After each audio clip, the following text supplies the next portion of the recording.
लाडकी बहीण योजनेच्या अर्जांची खरंच छाननी होणार आहे का? अदिती तटकरे यांनी संभ्रम संपवला, थेटच सांगून टाकलं. राज्यात मुख्यमंत्री माझी लाडकी बहीण योजना नव्यानं चर्चेत आली आहे. विधानसभा निवडणुकीच्या काळात याच योजनेला केंद्रस्थानी ठेवून महायुतीने आपला प्रचार केला होता. मात्र आता या योजनेतील लाभार्थी महिलांच्या तक्रारी आलेल्या अर्जांची छाननी केली जाणार असल्याचं सांगितलं जात आहे. या वृत्तानंतर राजकीय वर्तुळातून तसेच राज्यभरातून वेगवेगळ्या प्रतिक्रिया उमटत आहेत. असं असतानाच आता नवी आणि ठोस माहिती समोर आली आहे. लाभार्थी महिलांच्या अर्जांची छाननी पुन्हा होणार नाही असं राज्याच्या माजी महिला आणि बालकल्याण विभागाच्या मंत्री अदिती तटकरे यांनी दिली आहे. यावेळी बोलताना लाडकी बहीण योजनेचे जवळपास 2,34,00,000च्या आसपास महिला लाभार्थी आहेत. लाभार्थ्यांची कोणत्याही प्रकारची स्क्रुटनी होणार नाही. छाननीबाबत चुकीचे वृत्त समोर येत आहे आणि या योजनेचे जे लाभार्थी आहेत त्यांना योग्य पद्धतीनं लाभ मिळालेला आहे. या योजनेच्या काही लाभार्थी महिलांच्या अर्जांबाबत काही तक्रारी प्राप्त झाल्या आहेत आणि या तक्रारीबाबत संबंधित विभाग निर्णय घेईल. पण सध्या तरी अर्जांच्या छाननीबाबत कोणताही निर्णय झालेला नाही. सध्या मी त्या विभागाची मंत्री नाही. मात्र मी जेव्हा मंत्री होते त्यावेळी असा कुठलाही निर्णय घेतला गेलेला नाही. जे लाभार्थी आहेत त्यांना योग्य पद्धतीनं पैसे देताना याआधीच अर्जांची छाननी करण्यात आलेली आहे, अशी माहिती अदिती तटकरे यांनी केली आहे. नाही, खरं तर अशा पद्धतीच्या चुकीच्या पद्धतीनं बातम्या काही वर्तमानपत्रामध्ये आलेल्या आहेत. माझ्याही नावाचं त्याच्यामध्ये कोट करण्यात आलेलं आहे. मी खरं तर सकाळी वाचल्यानंतर मलाही आश्चर्य झालं, कारण जी इंटरव्ह्यू मी कधी दिलीच नाही आणि जो संवाद कधी अशा पद्धतीनं औपचारिक झालाच नाही, त्याच्यामध्ये अशा पद्धतीनं एका वर्तमानपत्राने ती चुकीची बातमी दिलेली आहे.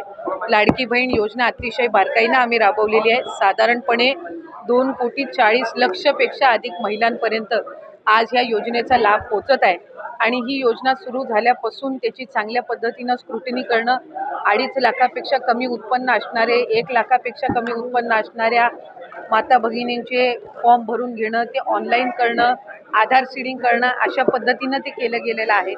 त्याच्यामुळे कुठेही स्क्रुटिनी ही 2.5 कोटी महिलांची किंवा लाभार्थ्यांची होणं हे शक्यही नाही आहे आणि ते करणंही नाही आहे, कारण आज त्या महिला 5 महिन्यापासून लाभ घेत आहेत. एक आणि दुसरी गोष्ट म्हणजे कोणाची जर तक्रार त्या संदर्भामध्ये पुढं मागं कधीही, म्हणजे आज मी आमदार म्हणून आपल्या सर्वांसोबत संवाद साधत आहे, मंत्री म्हणून मी त्या विभागाचं काम केलेलं आहे. पुढं मागं कधीही त्या संदर्भातली कुठली स्पेसिफिक तक्रार जर आली तर त्या संदर्भातला जो काही तेवढ्या पुरतची स्क्रुटिनी करण्याचा, म्हणजे उदाहरणार्थ एखाद्या XYZ जिल्ह्यातल्या 100 लाभार्थ्यांबद्दल जर तक्रार झाली तर त्या 100 लाभार्थ्यांपुरतची चौकशी करायची किंवा नाही हा सुद्धा, किंवा स्क्रुटिनी करायची किंवा नाही हा सुद्धा निर्णय हा शासन जर तशा पद्धतीचं कधी काही घडलं किंवा आलं तर त्या संदर्भामध्ये घेण्यात येईल. कुठेही स्क्रुटिनीचा विषय येत नाही. लाभार्थ्यांना त्यांच्या जो काही लाभाचं वाटप आहे किंवा DBT आहे हे ज्या वेळेला राज्याचे मुख्यमंत्री देवेंद्रजी फडणवीस साहेब, उपमुख्यमंत्री एकनाथजी शिंदे साहेब आणि उपमुख्यमंत्री अजितदादा यांच्या मंत्रिमंडळामध्ये किंवा मीटिंगमध्ये ज्या वेळेला तशा पद्धतीच्या सूचना दिल्या जातील त्या पद्धतीनं पुढचं DBT हे निश्चितपणाने होईल. काही तक्रारी आतापर्यंत आल्या आहेत का की निकषाबाहेर काही लाभार्थी आहेत या संदर्भात? मी माझ्या कार्यकाळामध्ये तर तशा पद्धतीची एकही तक्रार कधी आलेली नाही. आत्ता आचारसंहितेच्या या मधल्या 1.5 महिन्याच्या 2 महिन्याच्या कालावधीत काही आल्या असतील तर त्या संदर्भातली मला काही माहिती नाही आहे.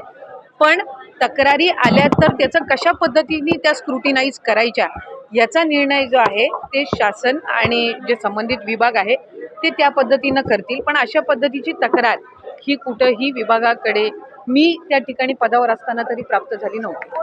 Bureau report SBN Marathi, Mumbai.